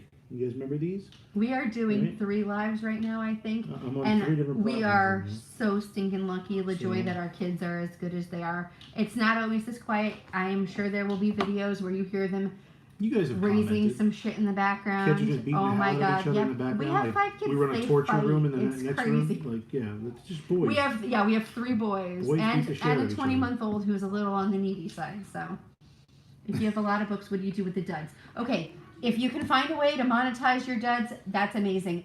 You can list lots of kids' books on eBay, or like books that make up a book set on eBay. Yeah. If you have a used bookstore that buys books, you can take them there. If you can donate them, that's a really great thing too, because it is a tax write-off. If you're doing the donation, have though, that should be a last resort. Yeah, absolutely. Try and monetize them first, if not donation. But we've partnered with the Junior League, which we also use as an in when we're getting free Yeah. books. They say, a lot of people want to know what you're doing with the books, and they're a little put off when you say, oh, we're selling them. This is what we do. I Yeah. do have the whole I'm selling them to support my 5 kids thing, which, softens the blow a little It bit. doesn't work with me, But, though. yeah, no. Like, they don't like that one from me. So, like, But, you don't want to scam them. we have partnered with the Junior League, and we have donated financially to them.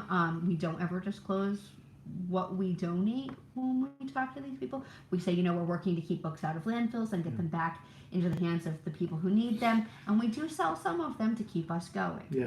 I like to tell people that, we do work with the Nashville Junior League. We work with a couple of other local charities to get the books back in the hands of active readers, keep them out of landfills.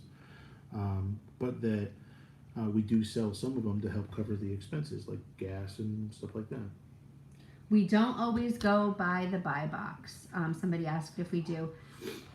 If it doubles the seller's price, the private seller's price, I'm sure that's the merchant fulfilled price.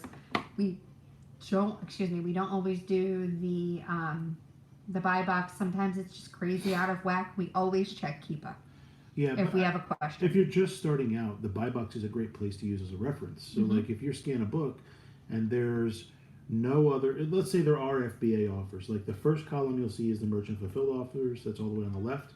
And then the next column over is your used FBA offers. Let's say there's offers in both. Well, you can take a look at how widely spread the prices are in the FBA column. And if they're really spread out, then trust the buy box. If they're really close, then maybe you want to choose the second or the third. You don't want to necessarily choose the lowest. Yeah. We try and keep our record of our mileage daily. Typically, I just write down where we've gone because we have the mileage already kind of like, we go to the same places. So we know, like, the Goodwill outlet is 121 miles from our house, and from one Goodwill outlet to the next is 9.4 miles. And, and it's really nice now that we don't have the 9 to 5, because before you'd have to differentiate the mileage from the house to work. Yep, and we've from the always work been to a where you're one-car sourcing. family. So when Bill was working his 9 to 5, I'd get up and get the kids loaded up and get him ready. Well, he can get himself ready, but you know what I mean. Right. And she would dress me and brush my teeth. And comb my hair. Absolutely. Yeah. I tied your shoes too. Make sure that Lazy mother of Jesus. you like it. It's his mama's fault, I swear. No, but we would, I would drop him off at work and then go sourcing with myself and the kids all day, and then pick him back up at work and go home and do it all over again. And then, it's a simple deduction, but when you're running around a lot like that, it does make it a little bit more in depth. But yes, definitely track your mileage. Our mileage was our biggest deduction. It was like a $24,000 deduction for us this year. And it Disclaimer, that's us. That's not you. Check with the CPA. You have to, yes, absolutely. No, you have to know, like, what your mileage is, what you're allowed to claim, and things like that. I mean, that was our actual mileage. But we do live 121 miles from our Goodwill outlet where we go 4 to 6 times a week. I've never had Texas barbecue, I don't think. Yes. When we went to Austin, when my Uncle Rob got married, Oh. absolutely we did. We did. That's right. Yeah. So Yep. yes. Yeah. I mean, it's food. There are very few things I won't eat. Look at the size of me. We're fat people. We like food. What Fat can I people say? like food. That's what we do. We didn't get fat by eating shit. Never trust a skinny chef. Social media is dangerous. I don't even have a Facebook page. It Yeah. can be dangerous, but For sure. That was in reference to the trolls and yeah. yeah. Let's see. I buy a lot of books. What do you do with it, Does? We answered that. Yeah. You guys are awesome. I sent my first 40-pound box of inventory That's on Amazon awesome. yesterday. Fingers crossed. Yeah, Congratulations. seriously. You're on the wagon. It's a great job. Hager Boys, thank you for the donation. I was just looking for your comment because I know you said something. Yes. You ordered a scanner today. That's Thank really you awesome. so much. That's awesome. You didn't do it for me, It's though. going to be Do it such for a you. game changer. Do it for you. You are going to enjoy it so much. Donate to veterans. Yes. Yeah, absolutely. We like Um, veterans. We like the Ronald McDonald House is our favorite charity. The Nashville Junior League we work with. Yep. A couple of other ones. Yeah, the Nashville Junior League, just because it's reading pertinent, is the only reason I mentioned that one. But we do as much as far as donations go as we possibly can. We do not have a reseller's license. No, hit decline, please. I don't think you need a reseller's license in Tennessee, but we don't have one. I heard if you get a reseller's license, though, you can get tax exemption. We don't have that. Renata, he's in kindergarten now. We can't get it confused with preschool. Yeah, I mean, I like big crayons. I don't use the little ones yet, but He can write his name now. yeah, the K is backwards, but you know, there's no K in William. Who knows? Thanks again, you guys rock. God bless you and your family. Yeah, we'll absolutely let you know, Albert, if we come through New Jersey. Lano, you're hopping back and forth between Facebook and TikTok. Pick one. Oh my gosh. Nice to be here. Yeah, no, you're welcome. You're always welcome. SD6787, thank you for the follow. I appreciate you.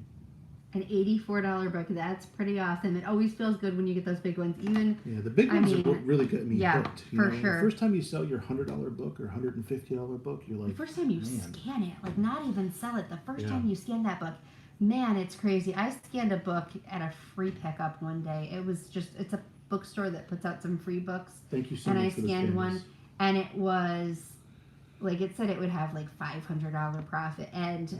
at the time we were really new, so I asked somebody else to take a look at it for me. And he's like, yeah, it totally looks like it'll sell. $624 this book sold for. That's our best book to And date, at that point, we hadn't broken 1,000 yet, so we were like, yeah, that I think we book, did like, 890 the, bucks that the day whole or something. entire month before had been like, So it was I like think- all flat. It was like yeah, $200, and something like it was like boom, $800. it and was we're back crazy. down. I But was the like, feeling, like, man, it's definitely addicting. I'm not gonna lie. Selling books is super addicting, and the adrenaline rush of being there scanning books is addicting too. Lana, we do not I know have tax tax exemption, exemption. and we don't have an EIN yet. We Just still do our because- business as a sole prop. But Yeah. we're looking to do like an S corp or an LLC this year. Life has gotten in the way. I mean, I know it takes 2 minutes with the computer, but We're really struggling on a name. really. We're trying to come up with a good name I know that we it can sounds really so scale. stupid. And I know but, that like the business makes the name, not the other way around. But it's but like you want something that's a little catchy you still too. want something you're happy with. $120. So maybe we'll crowdsource Your that. very first day. That is awesome. Scan 120. Wow, that's awesome. That's super awesome. You know, you're hooked. I'll tell you right now. I bet you're right, like sitting on cloud nine. You're And super don't hooked. let the fact that you find a bunch of little ones after that get you down at all or discourage you, because we find, I think like 90% of our books are $2 and $3 I'd say profit. 80%. For Yeah, sure. it's crazy. Like for every 100 books we find that are $2 and $3 profit, we find maybe 5 higher dollar books. We find some in 20s and 30s. This and there week's are been an some- anomaly though. This week we had that like Wednesday. It was either Wednesday or Thursday where we found like 15 $20 books. It was Thursday we found $15, $20 books. Friday we found like $10, $100 books. Mhm. And then today I think we found a $20 book, a $40 book, and like The rest were- $100, $2 yeah. and $3 books. So Yeah. it varies so very much, and you just can't get discouraged because that $2 and $3 it really adds It up. really does, because the best piece of advice that we ever got, guys, and we'll pass it on to you. I like Book Badgers LLC. We've got a few we're floating around. I Yeah. actually am in the process of trying to copyright one for the books because I really like that one. What do you guys think? Yeah, for sure. The best piece of advice that we ever got though was at a library sale. And we were at that point still accepting like $7 and $8 profit. And then this one guy, I forget his name, and he might actually be in here. So if this is Hey, you Josh, or you're in here, let us know. I'm interrupting you. Sorry, Josh. I am happy whenever you get a green check mark too. That makes my day. I will be sending you your payment this week. We are doing a big clean out at the house to try and get it ready to sell and to paint and stuff. So I haven't forgotten you, and it's about time for some of your books to be at their 4-week mark to pay out. Yeah, and Josh has been killing it. He sent like 5 boxes in the last 2 weeks. Yeah, seriously. But 13 $3 books pays for your Amazon membership. That's the best piece of advice we ever got. So when you start looking at your business in that term, instead of like the employee mindset where it's like you're measuring your success with how much you made per hour, and you shift your mindset to, how many books do I have to sell at what profit level to pay for X, Y, and Z? Then you start looking at like, okay, how many books do I have to sell to pay for my electric bill or my water bill or my rent or my car payment or whatever the case may be. Yep. And that's when you really start to free yourself, because then you start to find ways creatively of getting more books, and then you'll start to identify what your bottlenecks are in your business, and you can improve them there. Yeah, like for us, our biggest bottleneck is listing the books. Yeah, like for sure. With the driving time, 5 hours a day, and Yeah. kids, and I'm still nursing our youngest, so she's up throughout the night to nurse 3 or 4 times. So that's kind of like where we're at right now. By the time we get home, the last thing we want to do is think about touching one more book. So then we spend all weekend listing, and it kind of ties up the weekend, which sucks for us. But I'm an we're introvert. working. I'd love to stay at home. Well, I'd love to stay at home But too, it's but just- not listing books all weekend. Right. So we're trying to work on that. We're teaching our oldest kids, who are there. Let's see, our daughter will be 15 on Monday, and our son is going to be 14 in December. 14, Yeah, he'll be 14. So we're teaching them how to list for us because they have down days throughout the week. And an hour a day, and everything's And of listed. course, and then the whole we'll pay weekend them is too. off time, So Yep. if we can figure that out. MVP Flippers, 3 welcome boxes back. packed and still 2 to 3 to go. That's awesome. Wow, that's a lot of books. Yep. A former preschool teacher who scanned all my books from when you taught. That's awesome. $215 is awesome. Yeah, stay in touch. You might want to So many foster people that are saying they relationship. got their first big dollar book, and that's awesome. Yeah, I'm super proud of you guys. That's awesome. You guys are all probably riding on cloud 9 when you see that. Hager Boys given for knowledge of for free will come back to you tenfold. Good decision. Thank you. I appreciate that. Universe has a way of paying us back, and we always want to be there to help people out. Repricer, Scout IQ, Amazon. It's $80 a month. Easy to punch out in 30 days. Absolutely, Lana. You got the right mindset. You can't find $80 to $100 in profit in 30 days. You need to look for new sources You and need to look for new reevaluate sources, how yeah. you're treating the business anyway. Maybe your profit acceptance is too high. Yeah, Maybe she's you're just not making driving mistakes. anytime soon. She really wants to learn how to drive, but I want her to prove to me that she's more responsible. Yeah. She's young for her age, which is fine. I would so much rather have my kids be a little young for their age than advanced for their age. I grew up really quickly and was very mature for my age, and just look where it got me. No, I'm kidding. She's slumming it a bit, guys. I Just am letting you know. not. She's slumming it. I am not. I picked very well. No, but no, Let's go Tuesday, I'll keep them number young as long 7. as I can. Hey, that's awesome.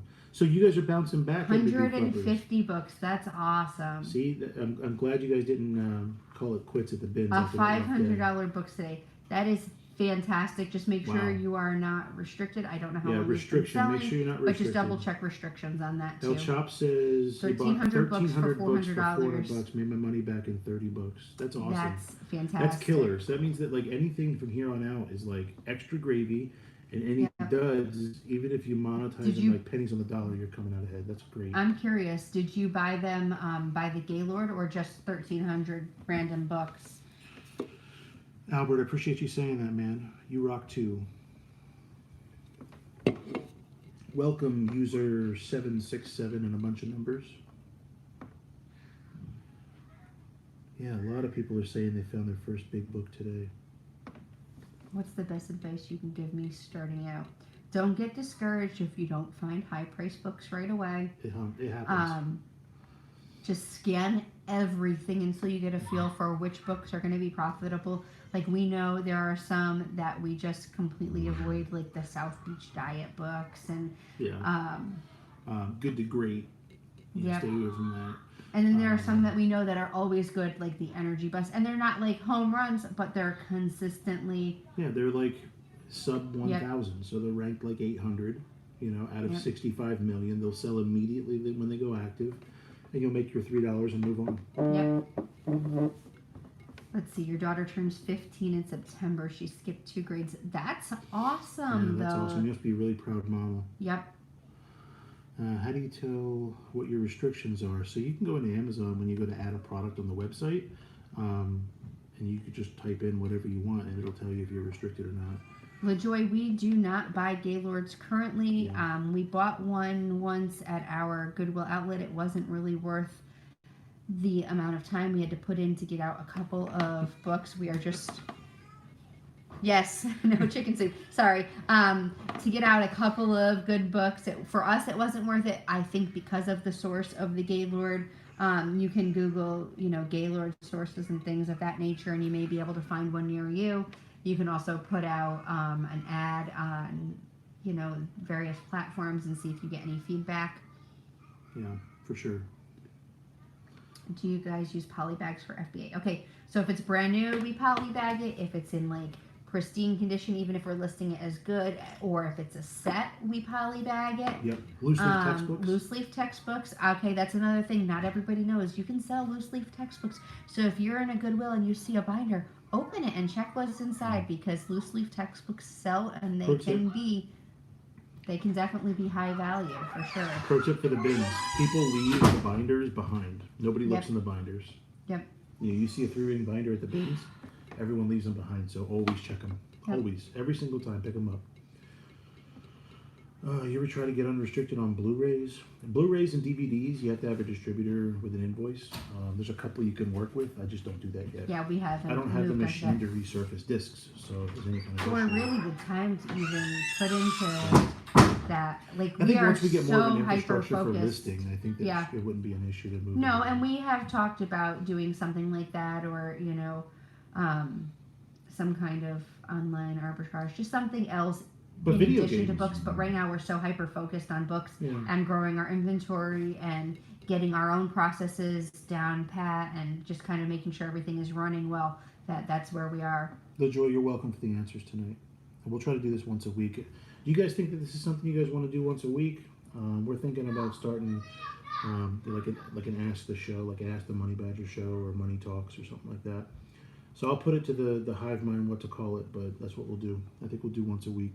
Albert, 100%. I'm seeing a lot of people Okay, saying, is it best to start out paying the $1 per listing, or go ahead and pay the $40 per month on Amazon? Ask up to yourself this: are you going to send in 40 books or more? Because there's the $40 right there. Yeah. And for me personally, being able to send in an unlimited amount and not have to worry about that dollar is worth it. Yeah.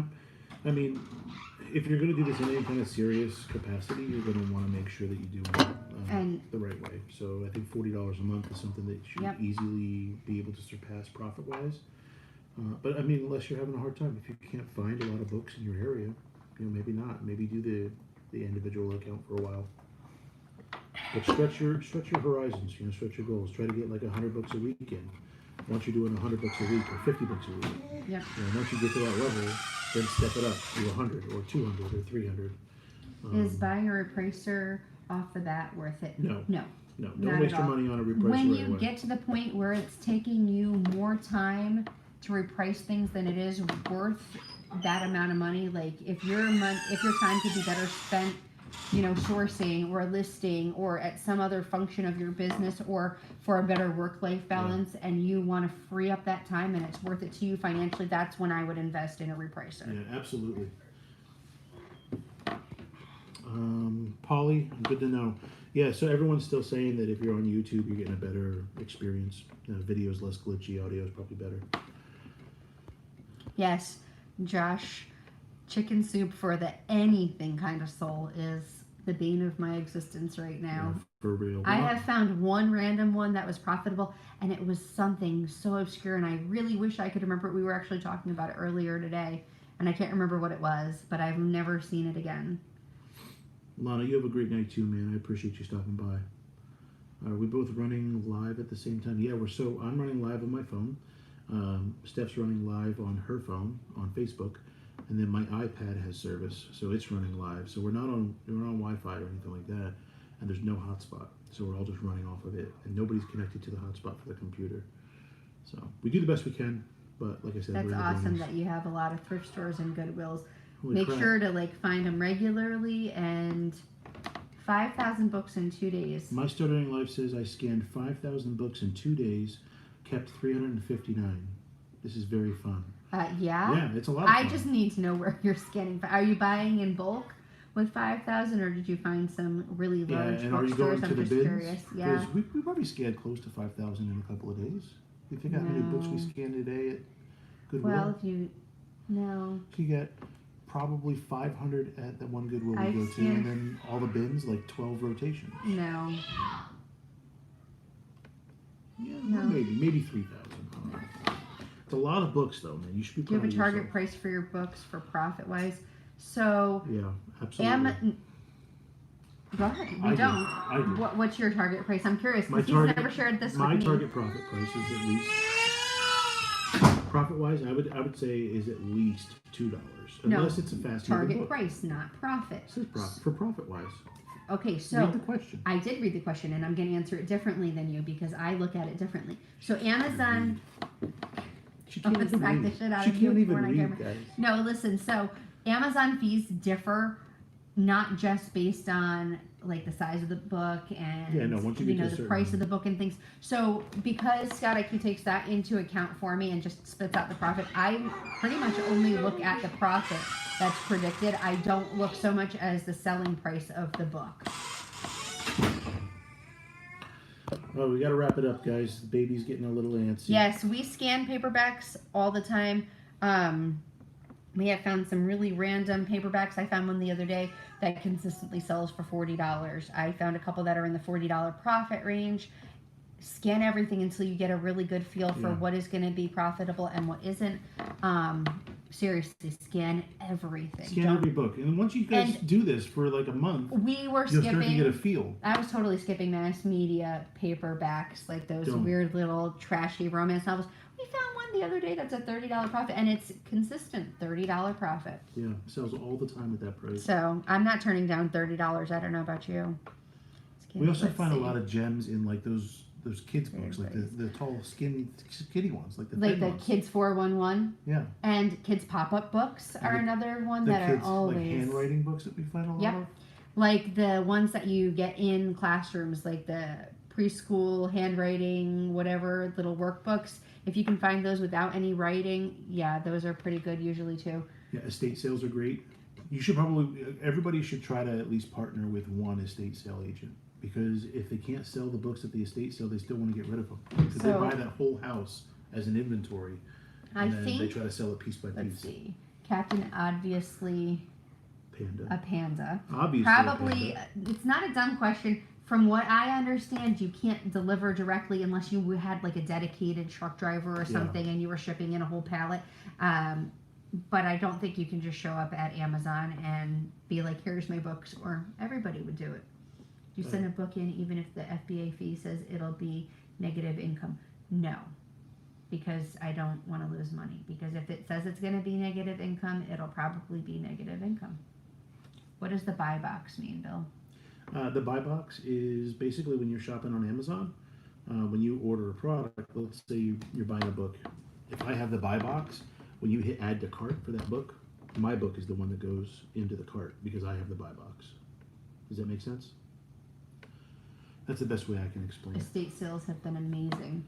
We're going to have to check out more estate sales. Yeah, we're so inundated with cherry picking, and we've got really good sources that we've really neglected some of the areas that we could be capitalizing on.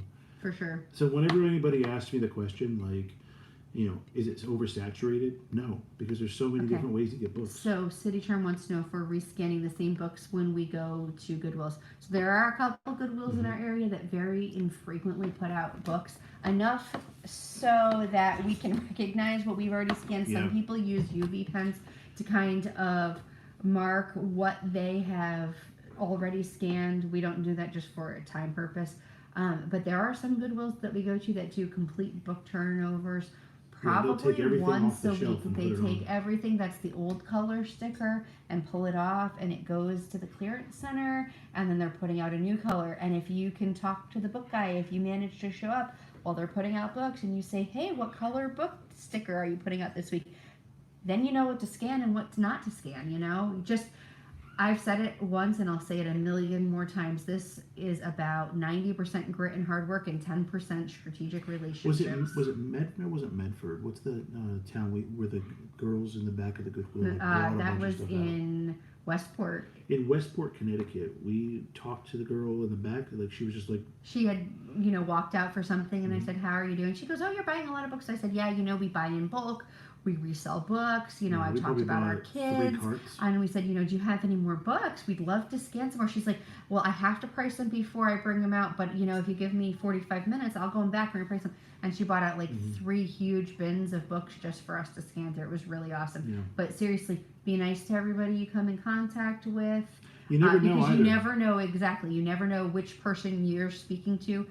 That's going to be your ticket to either backroom access or a year later you or get a text different message. source for books. I mean, I have found some books in the most random places. Yep, I got a text message a couple weeks ago from a girl who had textbooks that I met shopping in Ulta. Like, drop in that you buy books anywhere you can. If I'm at the cash register paying for my groceries, I'm like, oh yeah, how are you? And they're like, good. And I'm like, yeah, me too. And they say, how was your day? I say, good, I'm tired. I'm headed home from work. We sourced at the bins all day. We buy used books. So if you know anybody in college, I'll give you my information. And I always just try and work it into a conversation as naturally as possible, but with anybody you can. And I mean, I met a guy in the grocery store one day who had a tattoo shop, and he had like 3 bookcases full of art books and offered to give them to me on consignment. So for a 50-50 split rather than paying him the cash up front, because this was back when we first got started. And, I was able to go through his books and get a bunch of them and list them. And yeah, it worked out really well for both of us. Let's see, what's the keychain looking scanner you use? What's your favorite scanner? The keychain looking scanner we use is the EOYO Mini. That's the one we have. EOYO 3 is what we EOYO use. 3. We like that one. So far, we like that one the best. We've only used that one in the KDC. I think the KDC put a bad taste in our mouths, though, because it didn't last very long. And for it's the super amount expensive. of money, Yeah. for $200, I want that shit to last me, 10 3 years. 5 years, yeah. I At least mean, 5 years. For yep. $200, and all it's And- doing, you hit a button and a laser comes Yep, the label printer we use is the Dymo. We have both the 450 and the 4XL. We use the 450 just for book labels because that's all it can handle. And then we use the 450 for our shipping labels, although it does have the capacity to handle the book labels as well. So you can just buy the one and do it that way. Or if you have a traditional printer, you can print your shipping labels out with a traditional printer and get the 450 for the book labels as well. Or do you need to start to work with Amazon? An Amazon account. That's it. You need to sign up for the Amazon seller account. My phone is about to die, so we have just a few more questions, guys. We really got to wrap it up. Average cost we pay for a book is probably about $1. Yeah, probably about $1. I mean, It unless we're buying depends. it by the pound, then it's cheaper. Well, I say average because we do buy some $3 books. I would That's say true, average is probably right around $1 a book. But I mean, don't judge like how good a book is based on how cheap you get it. Because if you work out a deal with a student for their textbooks, you may pay $15 for a book because you know it's going to make you $60. And our best book to date was a $600 book that I picked up for free that somebody had discarded at a used bookstore. Yeah, we found it in the free bins, a bookstore. Yeah, so we picked it up for free and we sold it for $600. So you could do that. With this OnlyFans shit. No, he doesn't have an OnlyFans. I mean, No. yeah, We're far too old for that shit. I can have an OnlyFans and just scan books all day. I mean, it'd be boring as hell, but I could do I it. mean, you've got a sexy ass thumb. Let me see that shit again. Wait, this was the good one. You guys get books from Dollar Tree. Don't waste your time at Dollar Tree, guys. Okay, so there are profitable books there. I have bought a couple there once in a blue moon. It's not worth it for us because you have to open each book and scan it Because there's there's stickers over the barcode, Yeah. so you're not scanning it quickly, and the time consumption, and then for us it's not worth it. It's not on our regular route. We don't have one very close to us because we live in the middle of friggin' nowhere. So let's see. You scanned 400 books this weekend and found a 5% for profit books.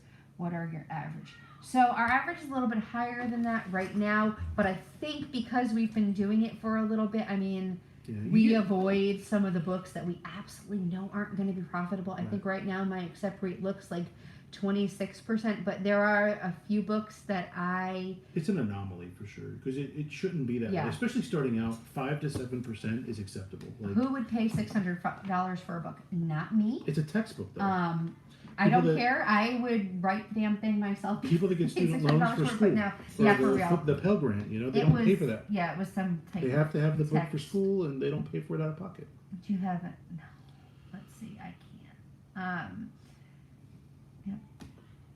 And this one Kelly just applied for Amazon seller account and ordered her scanner. That's awesome. It is welcome aboard. going to be so much fun. The biggest thing you're going to have fun with too is that you're really in charge of your own destiny. And I mean, if you have a problem being accountable to yourself, then that's going to be problematic for you, but you'll get over it. Any last questions before we wrap it up, guys? We got time for one more. Who's it going to be from? We got one more, and we'll see you guys next weekend. Go underneath you over here. What we got? Nothing. I think we're all caught up. Scan paperbacks also, or avoid them. Albert, I'm not going to count that as the last question, but yeah, absolutely scan paperbacks because they're cheaper and they're usually have just we as tried profitable. other thrift shops? Yes, there are a few other thrift shops we go to regularly. Habitat for Humanity is good. Yeah, we don't go there as frequently as we should. Habitat for Humanity, really random thrift stores have been good to us. Church thrift stores, like the Animal Welfare League thrift store. I'm trying to think of some other random ones that we have gone to as well. The library has great sales. Yes. Yeah, so this will be a good one to end on, guys. The library does have great ones, right? Great sales. And you can go to booksalefinder.com and you can find the closest advertised library sale near you. Yep. If you're going to go, I would recommend getting there early. If there's or a pre-sale, go to the pre-sale. Pay for the pre-sale or pay to join the Friends of the Library so you can get in the day before. If you're not at the pre-sale, you're not at the sale. Yeah, it's all going to be gone by then. I mean, you'll find a few random things, but everybody who's going in there to scan is scanning everything. And let's see, we love the yo-yo. That's our favorite scanner. And when we started, we both work full-time. Bill worked full-time. He's worked full-time for a lot of years. I have been home with our kids. Monday it will be 14 years. You don't get paid for it, but you're working. Yeah, I mean, it's a lot of work, and I've done books full-time since pretty much the beginning, while balancing homeschooling, 4 kids, and I was pregnant at the time, and, A couple complications with surgeries and stuff. Yeah, I had my gallbladder out in a C-section, so it's been a little crazy, but, yeah. But we're going to conclude the show for the night, guys. I really appreciate everybody that stopped by. If I knew the meaning of life, I would be, famous or rich or both. I'm Happiness. not sure. If you figure it out, though, please tell me first. Yeah, just be happy. That's probably the meaning of life. Do what makes you happy. Don't hurt people, Do the right thing. It's always the right thing. That sort of thing. All right? All right, guys. Have a good night. Love you guys. Take it easy. See you guys next week.